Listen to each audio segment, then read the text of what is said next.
I am a dairy girl through and through. I have owned cattle since I was 9 years old, and as my husband says, I'm addicted to Holsteins. I was given all of my life lessons on that farm. Food is a $5.75 trillion business. A grocery store has, on average, 40,000 products in it. And by my calculations, that means we have to sort through, in one grocery store trip, 200,000 food claims. So when you look at the story that's being told around food today, rather than turning to the definitive evidence, the definitive science, we have a tendency to turn to emotion.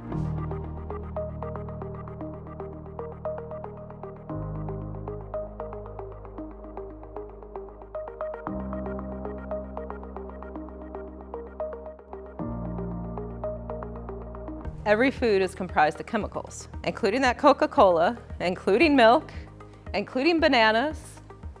All foods have chemicals. Are chemicals bad? Not necessarily. Poison's in the dose. I've been working in the advocacy arena for a long time now, about 21 years. Sharing things on social media have a far greater reach that will never replace handshakes in the local community, but it will certainly extend your reach.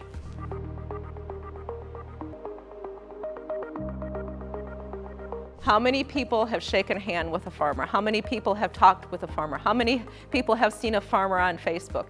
They don't trust what they don't know. That's one of the challenges that we have, is people don't know, and then when they're told by the activists, they're surprised and they feel like they've been misled by producers. The reality is being able to share a more effective farm story, to be able to have the conversation that connects farm and food on an emotional level, is the best business practice today. We can't expect crops or animals to grow in unhealthy conditions, so how can we expect people to grow in those conditions? If you want to find the joy on the toughest days, think back to why you do this crazy business. For some of you, it's your land. For some of you, it's your family. For some of you, it's your church.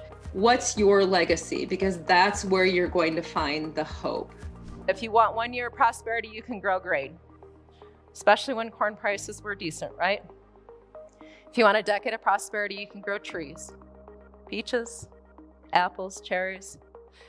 But if you want a lifetime of prosperity, it's about growing people.